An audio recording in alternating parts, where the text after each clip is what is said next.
kami dari kelompok 8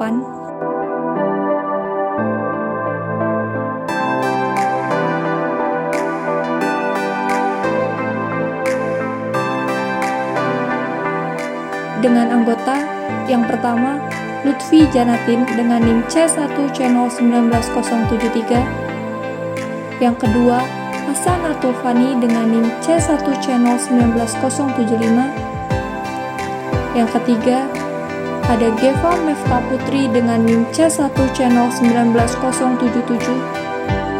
dan yang terakhir Hani Ramadan Dinurul dengan NIM C1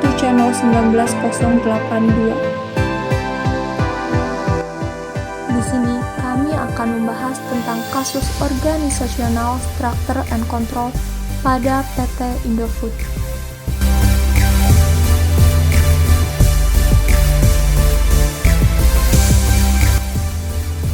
PT Indofood Sukses Makmur merupakan produsen berbagai jenis makanan dan minuman yang bermarkas di Jakarta.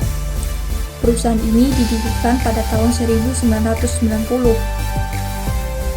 PT Indofood telah mengekspor bahan makanannya hingga Australia, Asia, dan Eropa. Bahkan dalam beberapa dekade ini, Indofood telah bertransformasi menjadi sebuah perusahaan Total Food Solution dengan kegiatan operasional yang mencakup seluruh tahapan proses produksi makanan, mulai dari pengolahan bahan baku hingga menjadi produk akhir yang tersedia di rak para pedagang eceran. Produk dari PT Indofood sangat beragam, mulai dari mie instan, susu, makanan ringan, minuman, hingga bumbu dapur. Siapa yang tidak mengenal Indomie?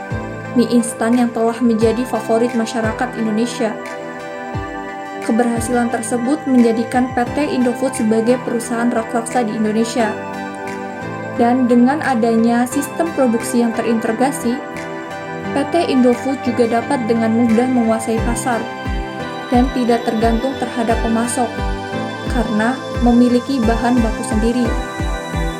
Kemudian, dalam mengelola organisasinya, PT Indofood menggunakan struktur organisasi garis dan staf.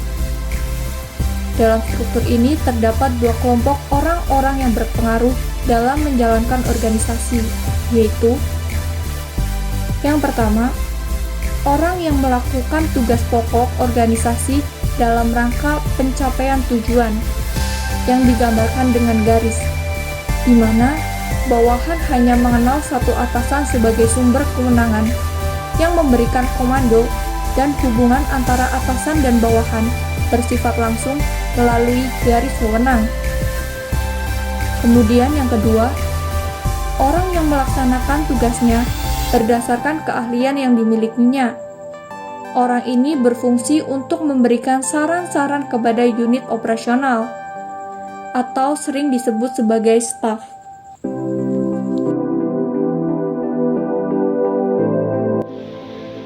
Yang selanjutnya yaitu kedudukan tertinggi yang ada di PT Indofood CBP Sukses Makmur Tbk dipegang oleh seorang manajer umum atau general manager.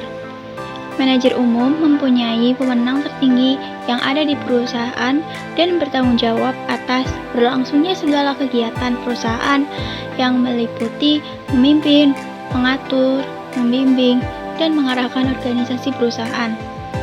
Dalam melaksanakan tugasnya, manajer umum dibantu oleh sekretaris manajer. Manajer umum ini sendiri membawahi yang pertama, manajer pabrik atau factory manager. Tugas dan tanggung jawab yang dimiliki oleh manajer pabrik diantaranya yaitu mengatur dan mengawasi kegiatan yang berhubungan dengan produksi dan mengambil tindakan untuk kelancaran jalannya proses produksi. Yang selanjutnya, itu merencanakan, mengoordinasi, dan mengendalikan kegiatan manufacturing yang meliputi PPIC, produksi, teknik purchasing, dan juga gudang. Selain itu, juga meningkatkan usaha dalam bidang peningkatan untuk produk, produktivitas kerja, dan juga pengendalian biaya operasional secara kontinu. Manajer pabrik atau factory manager ini membawahi yang pertama yaitu supervisor produksi atau production supervisor. Yang kedua yaitu manajer teknik atau technical manager. Yang ketiga yaitu manajer gudang atau warehouse manager, dan yang terakhir yaitu supervisor PPIC atau production planning and inventory control. Selanjutnya ada proses development and quality control manager. Manajer ini bertugas dan bertanggung jawab dalam memeriksa bahan baku, bahan tambahan, produk jadi, dan bahan pengemas, serta mengawasi analisa kualitas produksi dan bertanggung jawab atas kelengkapan laboratorium untuk analisa dan pengetahuan produk. Tugas dan tanggung jawab dari manajer terkait yaitu untuk mengendalikan semua kegiatan departemen dalam aspek proses pengendalian mutu untuk menjamin kelangsungan aktivitas perusahaan. Selanjutnya juga untuk mengendalikan semua kegiatan pengendalian mutu pada proses awal pengawasan mutu dan hasil pengawasan serta pengembangan produk. Selanjutnya ada manajer pengembangan dan pengawasan mutu produk atau Branch Process Development and Quality Control Manager. Branch Process Development and Quality Control Manager membawahi beberapa bagian. Di antaranya ada supervisor pengawasan mutu proses atau Quality Control Process Supervisor dan juga supervisor pengawasan mutu bahan baku atau produk jadi. Beralih ke divisi lain, di dalam PT Indofood juga terdapat manajer keuangan atau Finance and Accounting Manager. Manajer keuangan bertugas dan bertanggung jawab merencanakan, menyiapkan budget dan planning untuk menentukan tujuan yang harus dicapai. Manajer keuangan atau Finance and Accounting Manager membawahi beberapa divisi. Di antaranya ada supervisor keuangan yang bertugas membantu dalam menjalankan fungsi treasury dan controlship. Lalu ada supervisor pengontrol pembiayaan. Supervisor pengontrol pembiayaan bertugas memonitor project cost. Biasanya cost control ini tidak menyusun budget karena budget sudah ditentukan di awal sebelum project dimulai. Jadi, budget sudah disiapkan oleh perusahaan dan tugas cost controller adalah memonitor penggunaannya. Divisi terakhir yang dibawahi oleh manajer keuangan adalah supervisor accounting. Supervisor accounting ini bertugas melaksanakan tugas verifikasi dan juga kontrol untuk setiap pengeluarannya.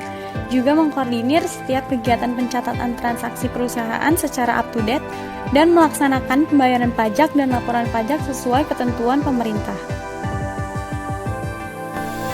Selanjutnya adalah manajer personalia atau branch personnel manager.